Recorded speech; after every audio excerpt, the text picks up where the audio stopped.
Good evening, and thanks for joining tonight's TI Technology webinar hosted by Texas Instruments, where tonight we're really excited to offer a part 2 to the webinar we offered 2 weeks ago on flipping the classroom. We had so many questions during that part 1 that we're going to try and answer some of those questions tonight. My name is Mike Houston, and I'm the moderator for this event. I teach algebra and calculus near Pittsburgh, where I use TI technology to make tough-to-teach, tough-to-learn concepts accessible to all my students. I'm excited to bring back our 2 panelists, Tammy Casey and Audrey Cucci. Tammy lives in Lake Placid, where she formerly taught math for 18 years and is currently serving as the high school principal at Lake Placid. Tammy's a firm believer that students learn best when teachers involve their students in problem-solving activities and discovery-based learning activities that allow them to think outside the box and truly learn how to apply the math they see in the classroom. In 2013, Tammy was accepted as a New York State master teacher, and she is a lifelong learner who truly enjoys working with teachers to improve the quality of math education for students. Tammy, thanks for joining us tonight. Thanks, Mike. Happy to be here. And Audrey is a T-Cube national instructor and math educator for a public school in New York. She's taught a wide range of courses, everything from 8th grade to AP Calculus.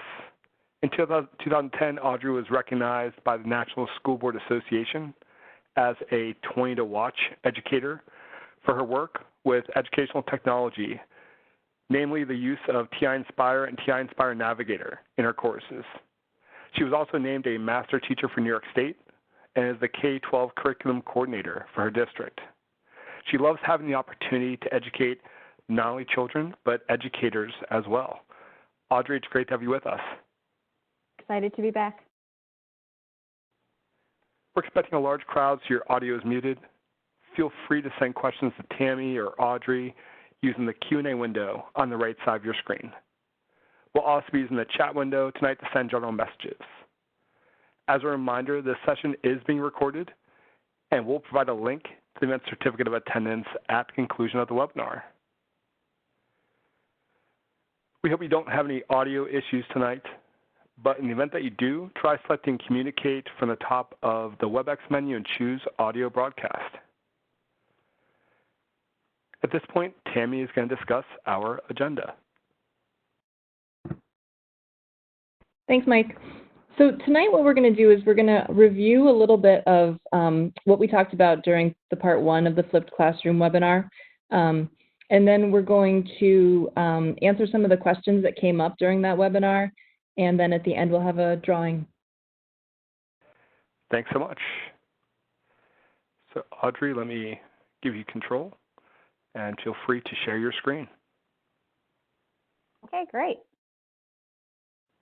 All right, so we're going to get started with just a kind of a quick review of what we talked about a couple of weeks ago in the original webinar. Like Mike said, there were so many questions coming through so fast in that chat that we couldn't keep up with what everybody wanted to know. So this is going to be a nice way to kind of hit on the things that some of you were unsure about as we move forward. So we just have our contact information here. It will be at the end of the presentation as well, but those are our emails and our Twitter handles. And if you notice, we have our little Bitmoji. So any of you that use Chrome, that's a Chrome extension that my kids really enjoy when I put into my lessons and presentations. So just kind of a fun little thing that you can add into your lessons. Okay, so the first thing we're going to do is we're going to show you where to find that original webinar. Okay, so if you haven't had the chance to watch it, what you're going to want to do is you're going to want to go to education.ti.com. And then you're going to go into Professional Development tab here. And if you notice at the bottom, it says Webinars, and we're going to click on that. We're going to scroll down just a bit. And if you notice, we have this on-demand webinars. We're going to click to browse the library. And thank you, Mike, for letting me know today that it does go by most recently shown to the oldest. So ours is the second one here, the Flipped Classroom with TI Technology. So you can view that at a later date if you have not been able to watch it. And there's a lot of information in there. We used every single second that we could in that webinar. So that's there for your viewing. Okay, so Tammy, you want to talk to me about what the flipped classroom is? Sure. So in the last webinar, what we did is we kind of started off by just sharing what the flipped classroom is all about, because that tends to be the very first question that usually comes up.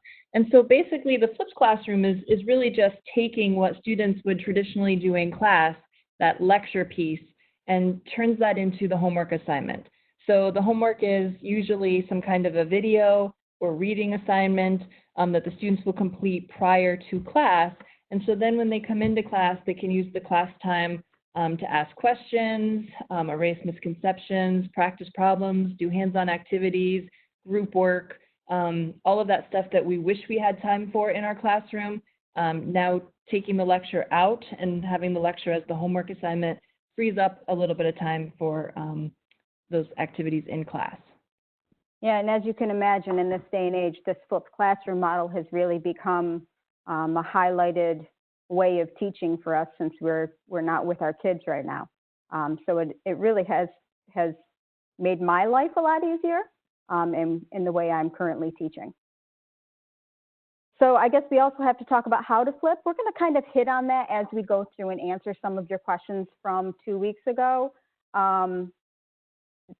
There was a lot of questions, so hopefully we'll hit on as much as we can. And please feel free to post questions in that chat window.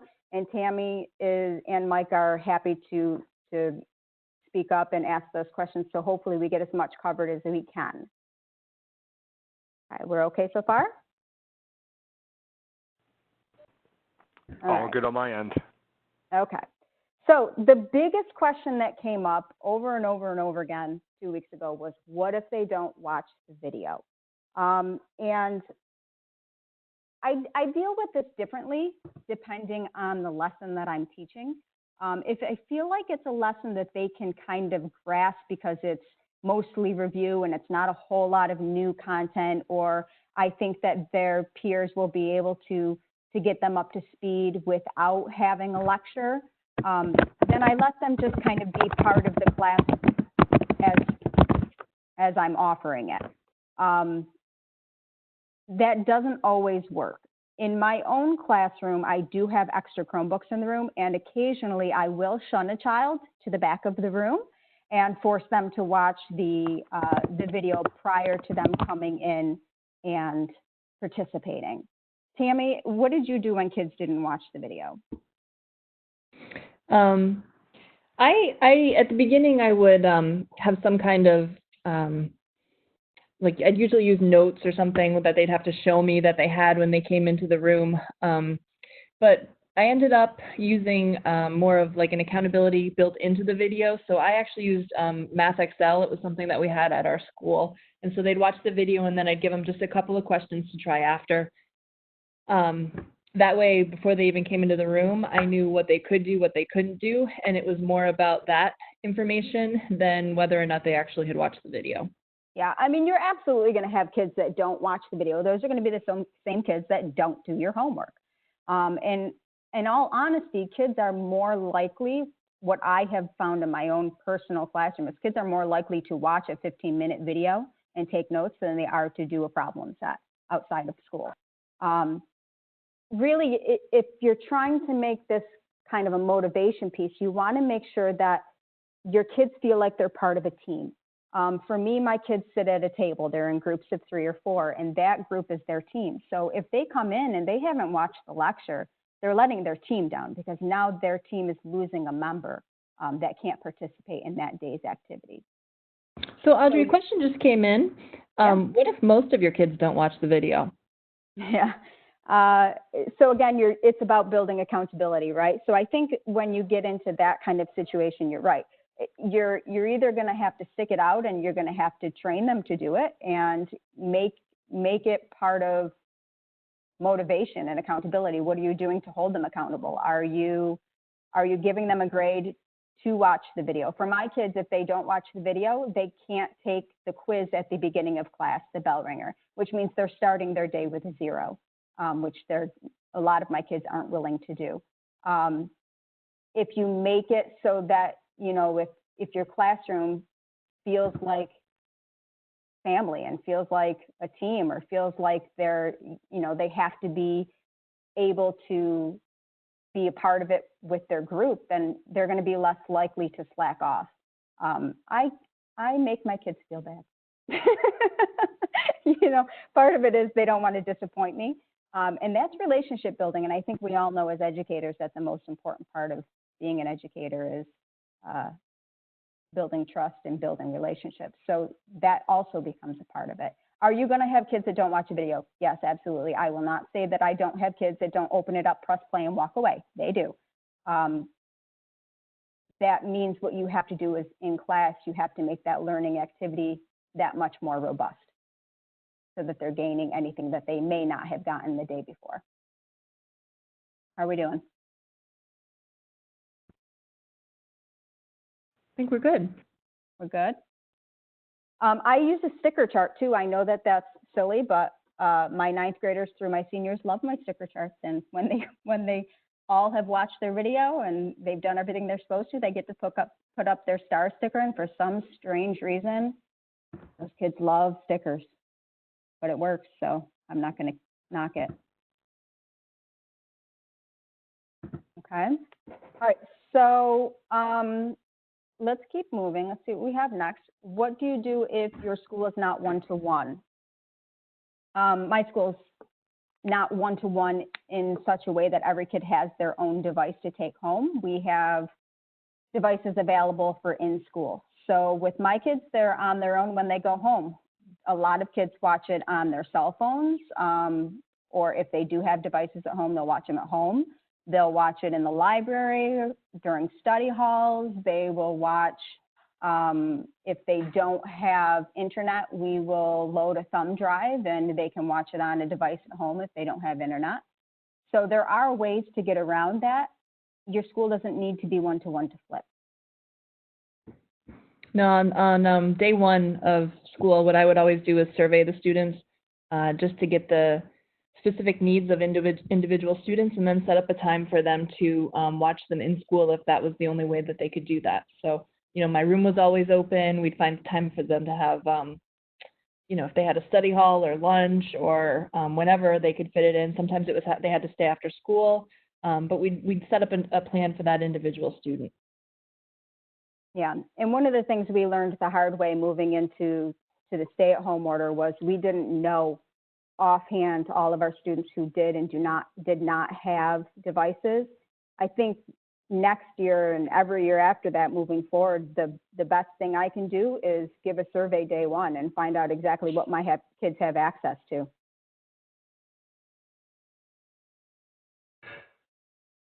Are we doing okay? Anything coming in the chat that we need to discuss? Yeah, a lot of kids have phones. I honestly, I think I probably only have a handful that don't have phones. And if you use apps like Edpuzzle, that's an app that can be downloaded right on a phone, and it's really easy to access for them.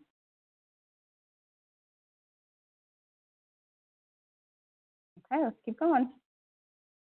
How do you motivate students to get work done? This is an age-old question. I mean, this isn't just about flipped classroom. This is every classroom, right? So how do we motivate kids? You tell me in the chat, talk to me. How do you motivate your children? Because I am one person. We have how many people on tonight? A couple hundred, right? How do you motivate your children to do work, regardless of if it's a flipped classroom or not?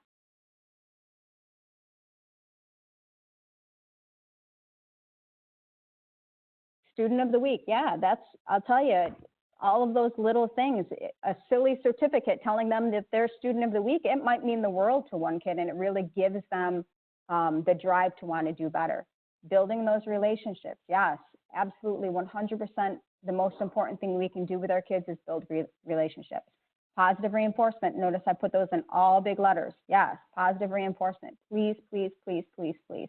A kid is more apt to respond to, wow, awesome job, I'm so proud of you, than they are, I can't believe you did it wrong again, right?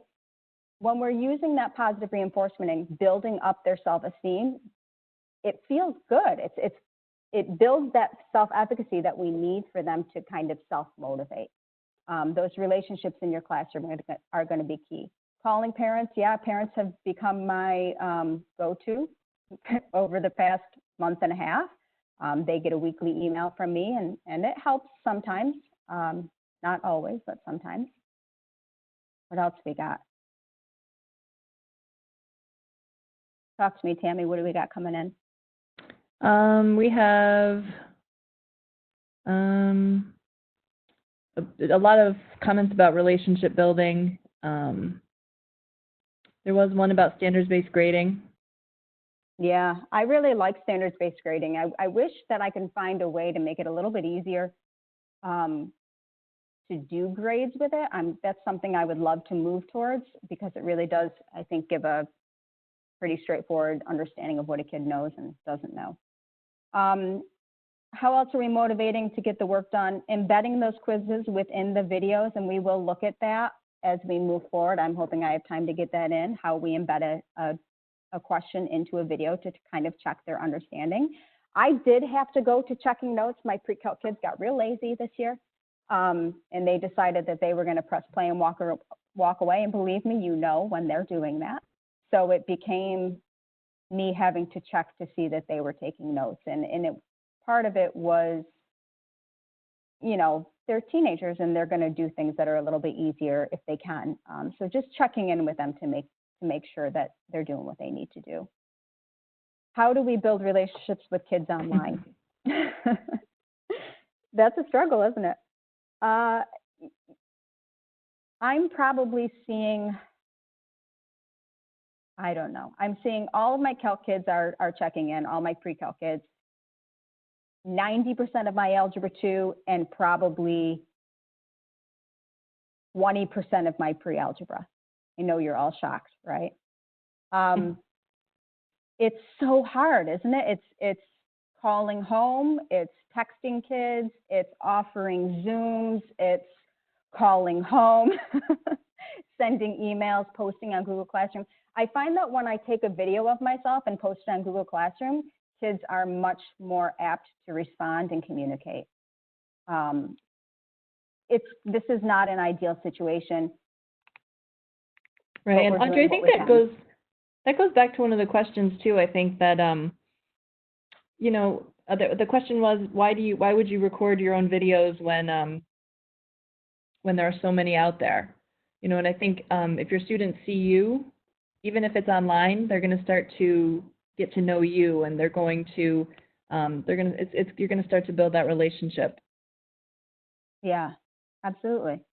And somebody just said they post silly questions on a Google Doc. Yeah, awesome. Yeah, it gets them involved. You know, if you can get them to reach out to start to build those relationships. And I mean, I'm seeing hundreds of teachers on TikTok. Mm-hmm. You know, it's a way to reach kids, and the kids are loving it, and the teachers are loving it. It makes it personal. Right. I think kids sometimes need to be reminded that, you know, we're humans. Yeah, and even those small group, you know, when you're in school, you have those side conversations with students that you may not have online, but like we're still having our homeroom time. Our teachers are still meeting with their homeroom students, just trying to have those outside conversations still, you know, so small groups where it's not always your class online, but just, you know, still providing those opportunities for the kids just to talk to you is how you're going to build those relationships. Right, absolutely. And teach your kids to celebrate each other. One of the things that we do in my pre-algebra class, and, you know, I have a group of really low kids this year. We have a autism program that pushes in. So, you know, some of our kids are really struggling. When a kid does something and masters something, we do a round of applause in my classroom. And as goofy as it sounds, it makes the kids feel good about themselves. And I think that more than anything is what's going to motivate them. So we give everybody a round of applause, and we cheer and we hoot it up, and then we move on and we keep going. My classroom's never quiet. I don't know if it's ever been quiet, but that for me is okay. That's what I want to hear. So Audrey, question just came in about how has the flipped classroom changed with remote or distance learning involved in the current crisis? Have you changed anything? Well, yeah, because I can't really do the hands-on activities that I would usually be doing in the classroom. Like when we did sinusoidal graphing a couple of weeks ago, normally I would break out a CBR and we would do with a motion detector, and we would do a pendulum swing, and we would talk about amplitude and period, right?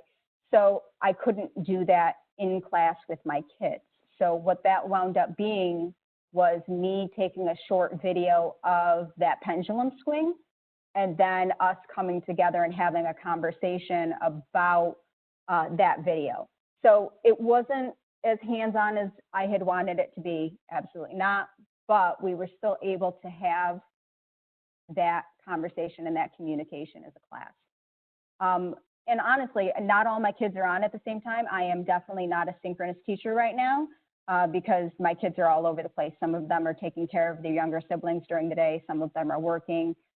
So it usually winds up being more in a Google Classroom post that is an ongoing conversation.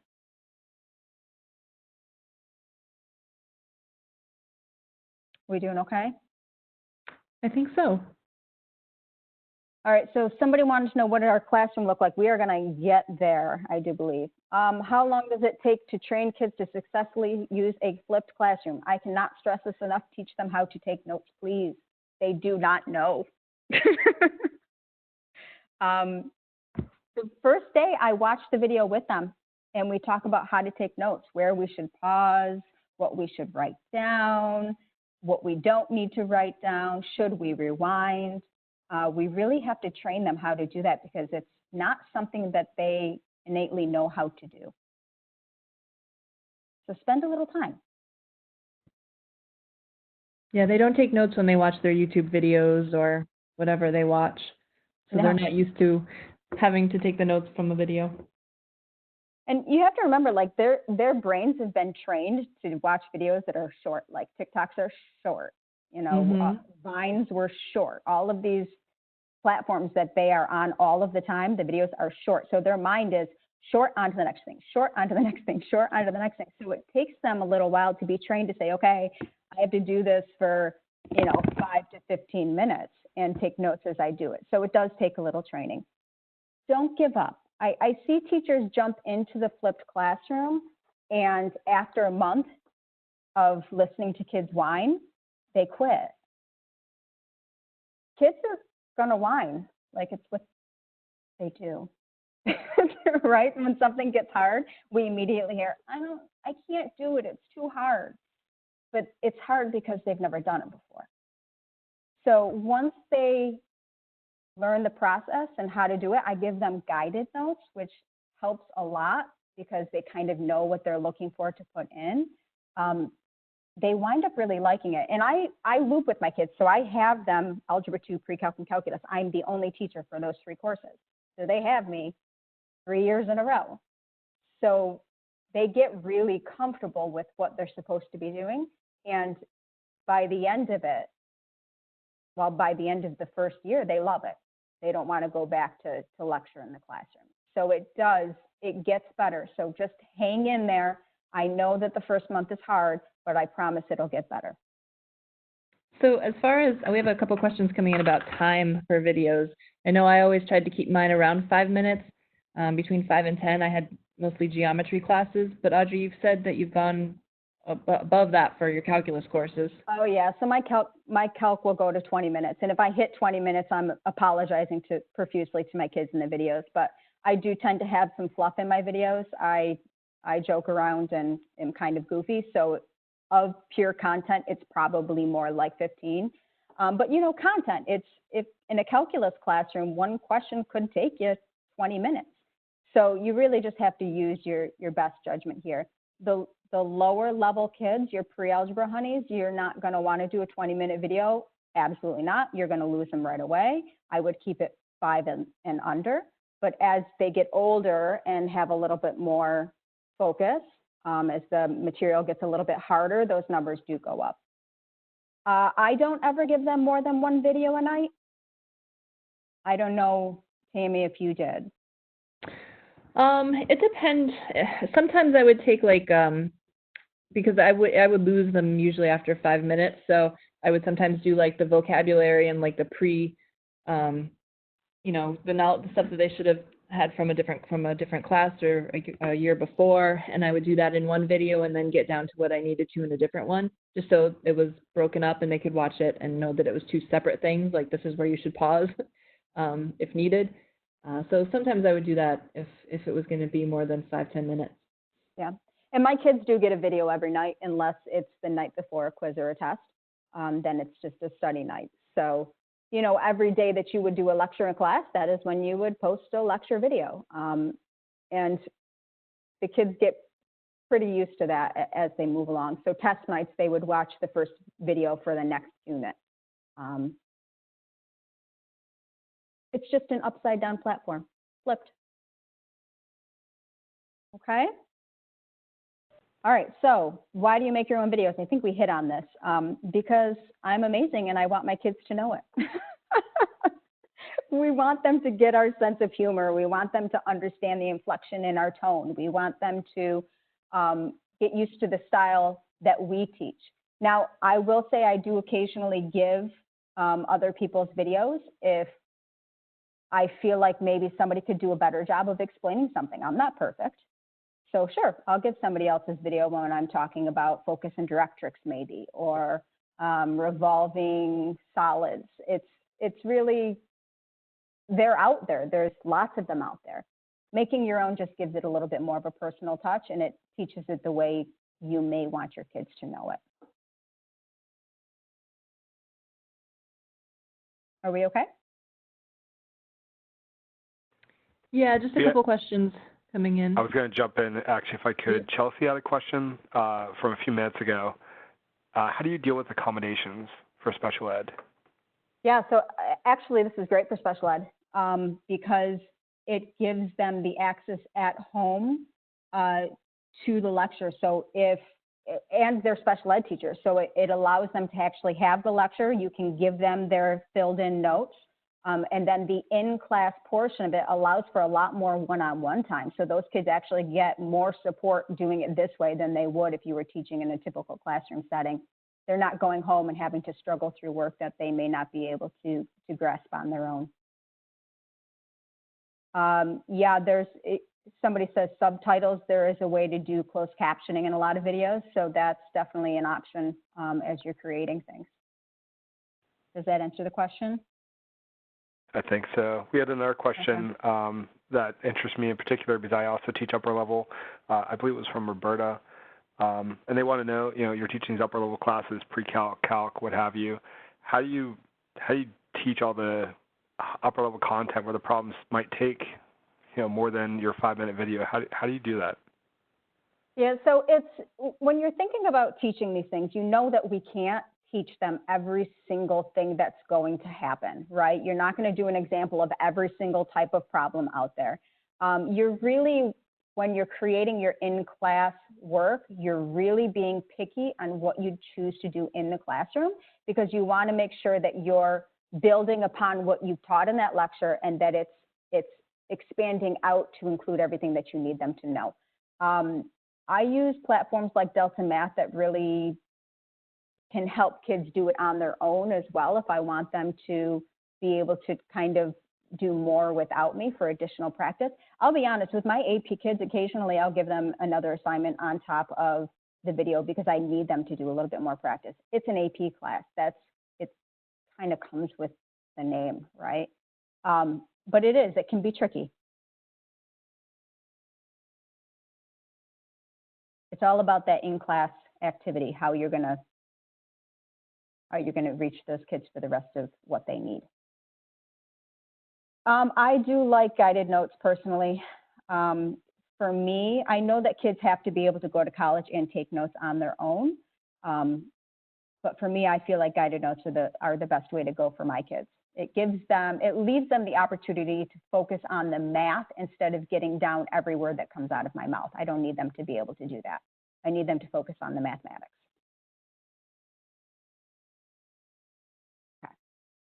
Formal observations. You want to talk about this one, Ms. Principal? Sure.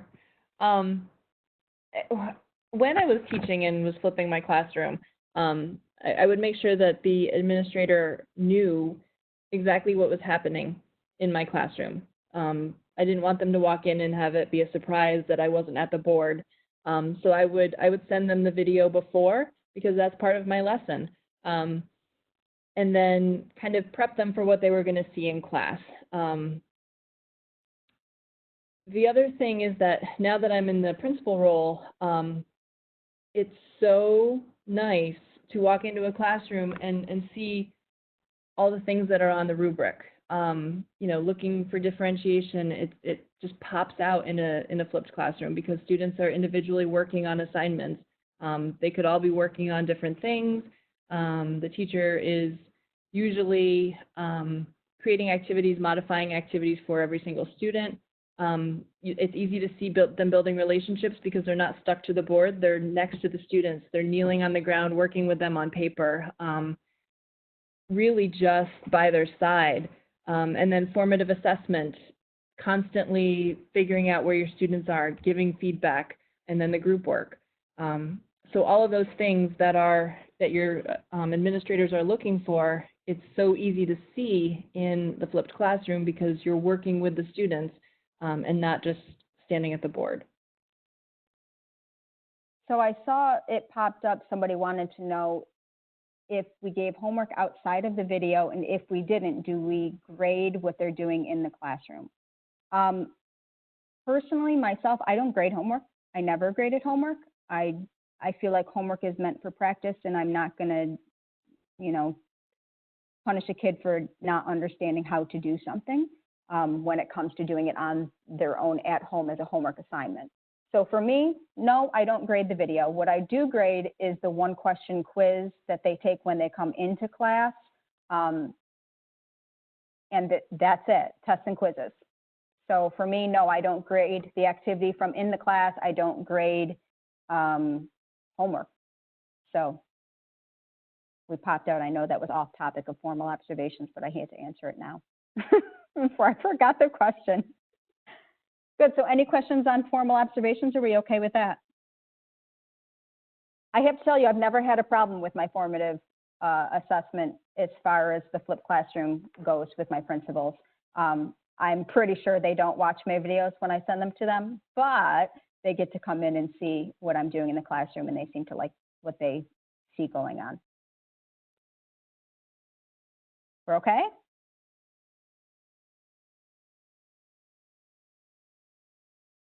What do I use for my little quiz? For my little quiz, we use, hopefully what we're going to next, I don't know what the next slide is.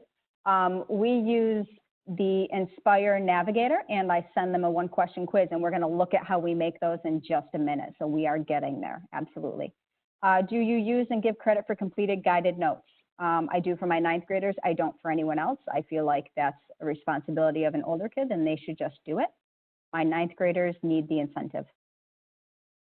So Audrey, one question that came in is, can you describe what happens beginning to end during the actual class time? Yeah.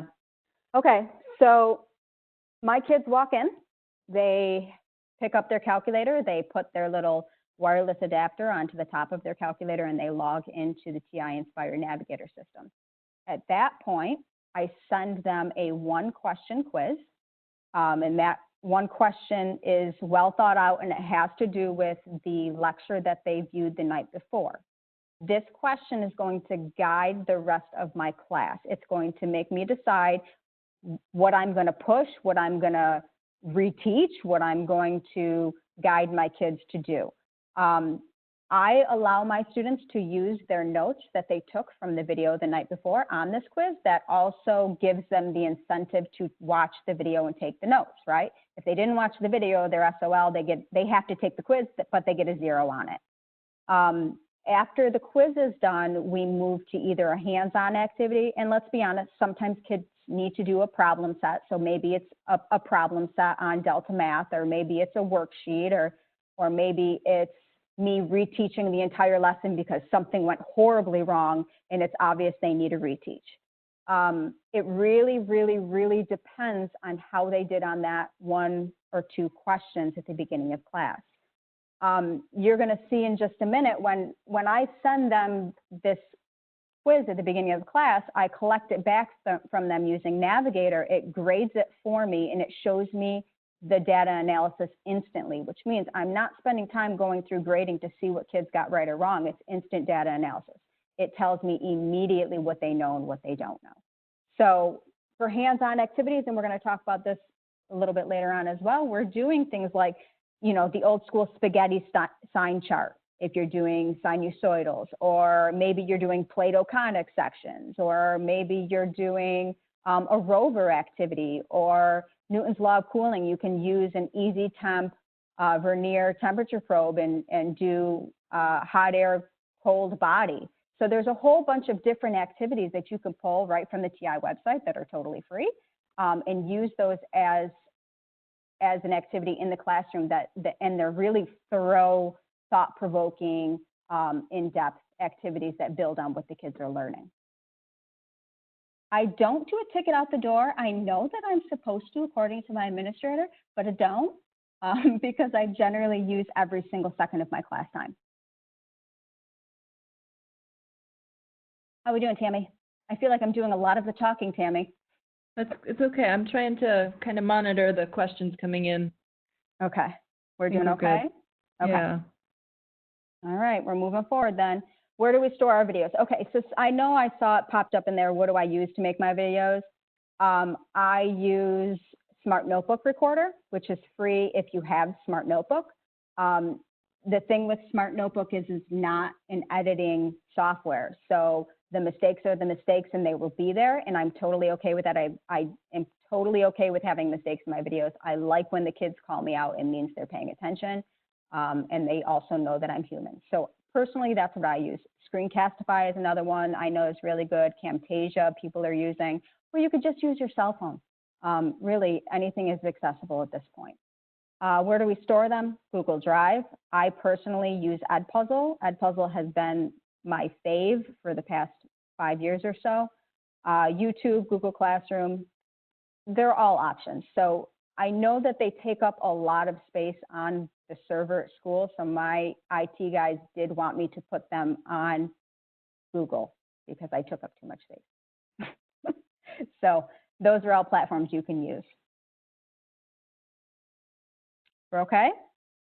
Yeah, the only thing that I keep seeing is how do you ensure that students are working for the entire time, or kind of that accountability piece for the time that they have in class?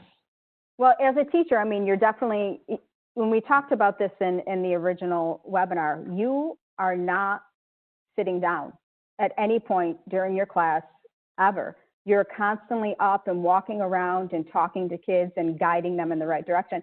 And I'll be honest with you, the majority of my kids, 95% of the time, are on task and communicating because they're activities that they want to be doing. They're not just doing rote necessarily, right, which bores them.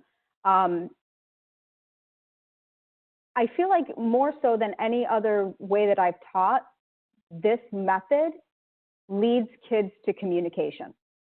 They're constantly talking about what they're supposed to be doing. It's great to be able to walk around and hear them talking about math. It's incredible. And it really does lead to that. So your job as the teacher is you are just going around and leading them in the right direction. Me, I'm all about groups. I love my tables. I love my teams. And every single team may be in a different spot, which is great. All I'm doing is I'm walking around and saying, that's awesome. Okay, how much further can we go with this? Why did you do this here? How can we do this differently? And it does keep them going and motivating. You're encouraging your kids to talk. They like that. They have to be quiet the majority of the day.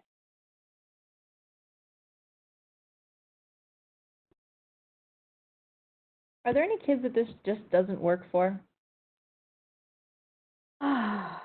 Man, I think I've been doing this for close to 10 years. I mean, there's definitely going to be kids that learn differently. I mean, we all learn differently, right? I think for me, it was about what was the way that I could reach the majority of my kids. And this, for me, reaches more kids than I was ever able to reach, because you're breaking down the barrier of kind of that have and have not idea. You're not sending kids home to do something on their own that a lot of them just aren't capable of doing. You're allowing them to come in and make mistakes and get the guidance that they need in the classroom with you. So their only job is to go home and to watch a lecture and write things down. And then your job as the teacher is to build on that or to erase the misconceptions. I couldn't do that as a regular lecture teacher. I couldn't go home with them. Yeah, and now you know exactly what every student needs when they leave your room, what works for them, what doesn't work for them. It's just so much more information than when you're standing at the board. Yeah, and it really has been great for my special ed kids, like amazing, because they really are getting so much more one-on-one, whereas before they're sitting in a lecture room and they're just having words thrown at them for 40 minutes. And what are they gaining from that? I don't know. You know, I literally don't know, because I can't see it. I can't see it in action. I can't see it working for me. So for me, are there kids this is not going to be the best option for? Sure. Are there kids that lecture is not the best option for? Yeah. It's just going to be what's going to reach the most kids. And for me, this is it. I'll never go back. Yeah, definitely. A question just came in about how much time did you spend making videos your first year, and do you redo them every year? I think my first video took me probably half a day because I was using the recorder for the smartboard and I couldn't edit it, and so it was a one-shot deal, and I kept making mistakes and I'd say things I didn't want to say or do whatever, and I would record it. I can't even remember how many times, so it was finally perfect. And then quickly got over that because I realized that that couldn't happen every single time. But I mean, once you go through a chapter, next year you have a bank, and so you can keep some of those videos and you can redo the ones you didn't like. But I think it gets easier and easier. I mean, by the end, I could sit down and record a video in, one take, 5 minutes, post it, get it up, and send it out to the students and just have it done in the short amount of time. It does get easier. Definitely gets easier. Yep, your first one's going to be horrible, and it's going to take you forever. And you'll probably listen to it when you're done with it, and there won't be any audio. But you learn moving forward, how to fix those things. It gets much faster once you get used to doing it, and you get used to hearing your voice. It's really very weird when you first start. So it does. It takes time, and we talked about this before. Is Tammy and I are very much we're all in people.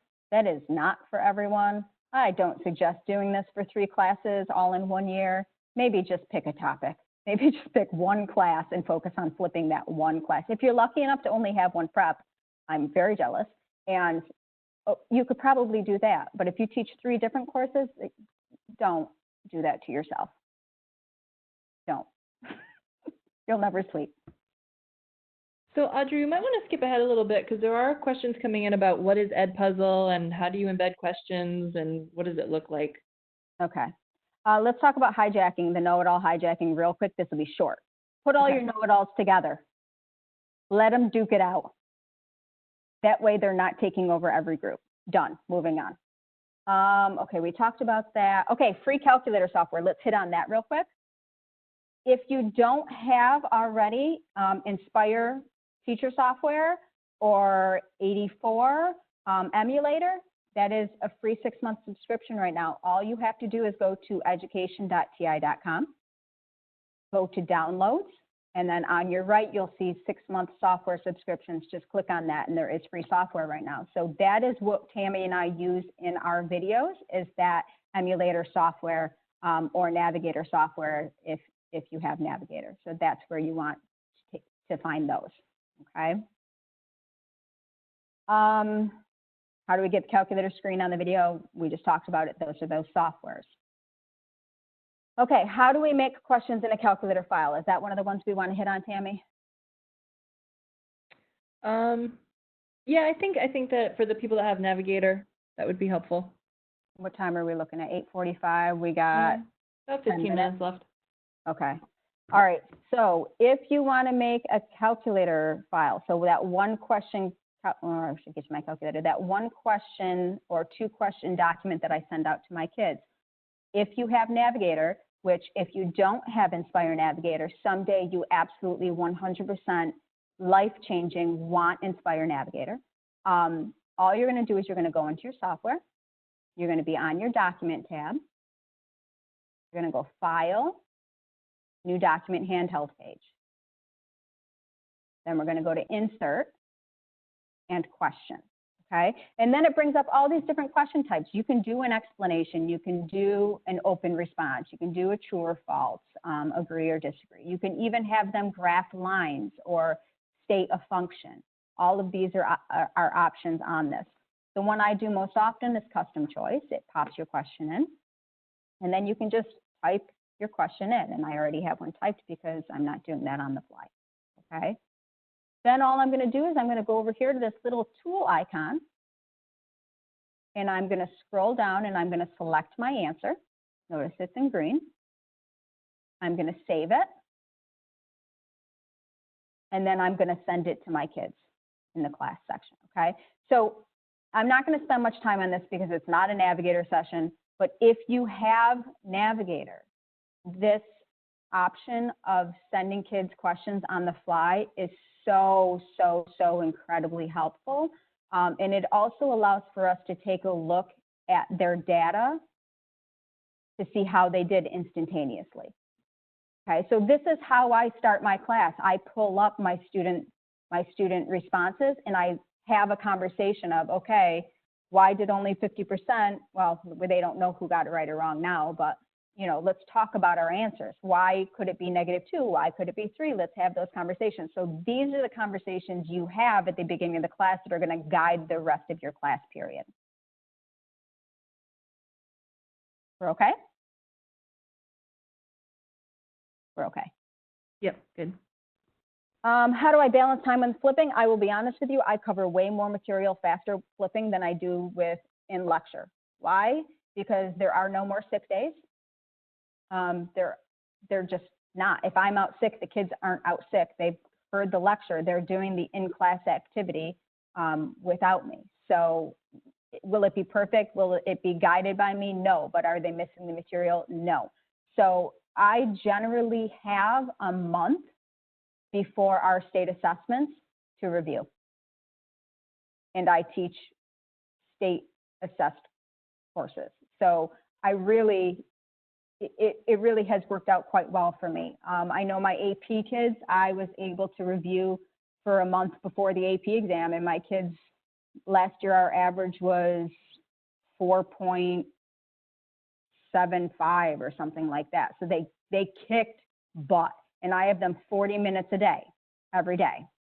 So for me, I'm able to get through more faster and with less misconceptions that I have to fix at the end of the year. Okay, so let's, oops, I keep doing that, I don't know why. Okay, so how do we embed a question in Edpuzzle? And there's one other thing we have to hit on because I keep seeing the question pop up, so I'm gonna do it right now.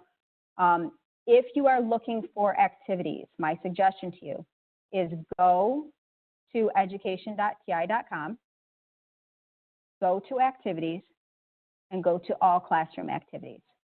All right. This is going to allow me to go and search for activities for any topic I want. So like I was talking about Newton's law of cooling, right? So now when I hit Newton's law of cooling, look, forensics case 14, hot air, cold body. This is that activity that we use the temperature probe with, and we talk about exponential functions and regressions and an actual hands-on experience for the kids. So there's thousands and thousands of these for free on the TI website. Also take a look at Math Inspired or Science Inspired. All of these courses right down the side, right? So if we go to calculus or middle grades math, because I know we got some junior high folks in here, right? So there's activities that they can do that are all free. So use them, utilize these. And with the activities in education.ti.com, if you're an 84 user, there's thousands and thousands of 84 activities. So it's not just Inspire that we're talking about here, although it's my favorite. Okay, last thing we want to talk about, 8:50. Okay, we're super close. All right, so I had a whole bunch of people that wanted to know how we embed questions. I personally use Edpuzzle. Edpuzzle is free for up to 20 videos, and then it's not an inexpensive price after that. I don't know what it is. I was grandfathered in before they started charging. If you want to make a video and embed a question, here's what you're going to do. I'm going to go to content, and then I'm going to go to my content. So I'm going to take a peek at my videos that I already have in here, and I have them separated by folder. I probably have 200 videos in here right now. There's a ton of them, okay? So I'm going to go down and we'll pull up. So like, see, I have lab technique here. This was a lab that I couldn't do with my kids, so I took a video of and posted it here for them to view. And notice it's short, it's just 1 minute and 5 seconds. Let's pull open this one. So let's say that I already have one question in here. There's a question right here. That's what this little icon is. If I want to edit it to add a question, all I'm going to do is I'm going to click edit. I do have the option to cut in Edpuzzle, which means I can shorten these videos. I can take portions out if I need to. So it kind of makes up for the fact that I don't use an editing software. If I want to chop some of it off, I can. You have the ability to do a voiceover. So if you're like me and accidentally make videos and there's no voice, you can do a voiceover over what you've already created. And then there's the questions option. It can be a multiple choice, open-ended, or no. All you're going to do is you're going to drag it to the time that you want and pause it. Click on your question type that you want. Let's do open-ended. Put in your question. Define a function. And hit save. Now what you have in here is a question. Done. So now when the kids watch this video,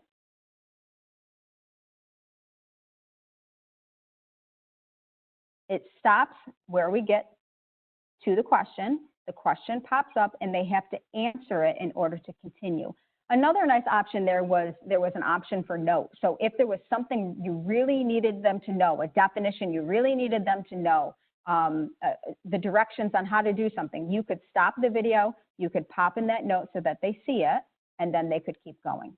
So that's how I embed questions within the videos, and you can put in as many as you want. Maybe you put in 3 at the end of the video to check for their understanding when they finish the video. I know, Tammy, you utilize questions as well.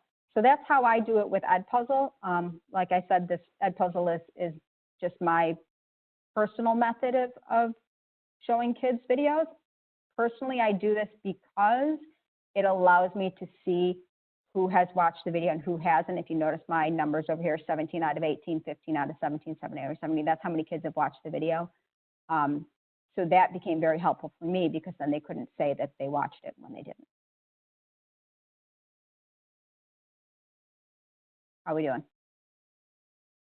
Good. The one question that came up, trying to find it, where do students watch the videos? Do they watch them right from Edpuzzle or Google Classroom? So Edpuzzle and Google Classroom play very, very nicely together. You can put that Edpuzzle link right in Google Classroom. It bumps them over to it. They watch it in Edpuzzle. I know a lot of teachers use just YouTube too. Yeah, you can put Edpuzzle on Canvas as well. I don't know if it works with Blackboard. I haven't utilized Blackboard. Hey, Audrey, I know we got some other questions before. I'm not sure if you have any thoughts on this, but what about block scheduling? So you're not seeing your kids every day, but you see them maybe every other day for a double period, like 90 minutes or something. Yeah, so I've done this with block too. We've actually done both in my school. We changed over probably about 7 years ago. With block, I did have to make 2 videos.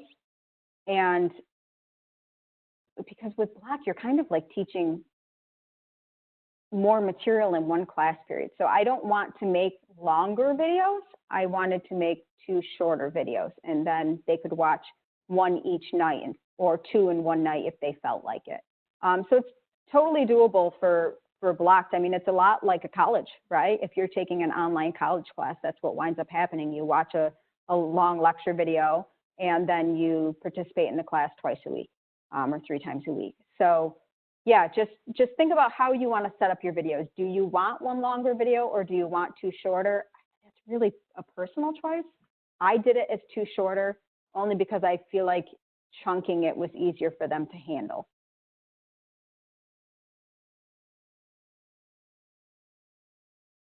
What else we got? We still got a couple minutes. I'm sure we got more questions. Do the kids need to create an account for Edpuzzle? So they can, but they don't have to. It is Ed Law 2D compliant for those of you that are New Yorkers. So they don't technically need an account. My kids make an account. So I don't know what it looks like when they don't.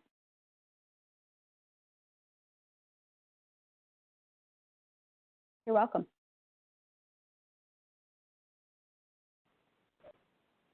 So Audrey and Tammy, I just want to jump in real quick before we begin wrapping things up. That I know we did get a lot of additional questions tonight, and I think a lot of those questions probably were answered in part 1. So I really want to encourage everyone, if you haven't been through part 1 yet, to visit our website and check out part 1. Okay, should I pass it over to you, Mike? Do we have any other questions we need to discuss? I think we're as good as we're going to get tonight. Okay.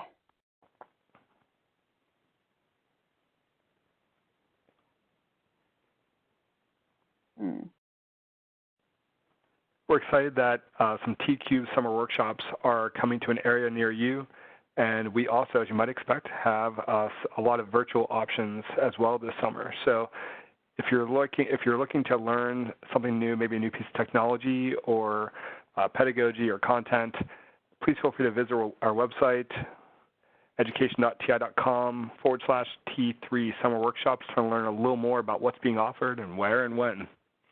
And we're also giving away to 1 lucky winner tonight a T-Cube summer workshop registration. And tonight's lucky winner is Rick Pierce.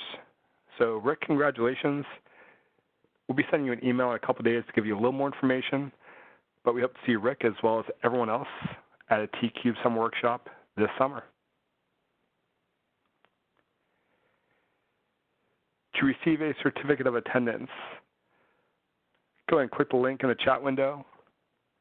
Also listed is a link for the documents that were used tonight by Tammy and Audrey. And if you're watching this on demand, go ahead and copy that link into your favorite browser to receive your certificate. And if those links aren't working for you for any reason, just hang tight. You'll automatically get a follow-up email in a couple of days, and that follow-up email will contain a link to the recording, the certificate, and the documents as well. I know Tammy and Audrey posted their Twitter handles. Feel free, if you did have any questions that weren't answered, feel free to reach out to them, and I'm sure many of your questions, you're not the only person out there with that question, so feel free to reach out to them on Twitter or reach out to us on any of the other major social media outlets. If you're needing a post-webinar follow-up after we end tonight, feel free to give us a call at 1-800-TI-CARES or send us an email, ti-cares@ti.com. We'd love to hear from you.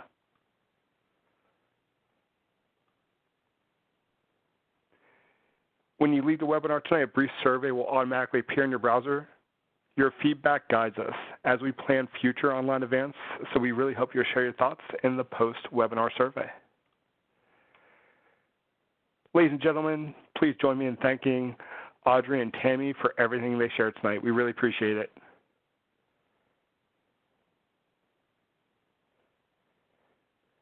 Thanks, everyone, for joining us. We hope to see you back online real soon. Have a great night and stay safe.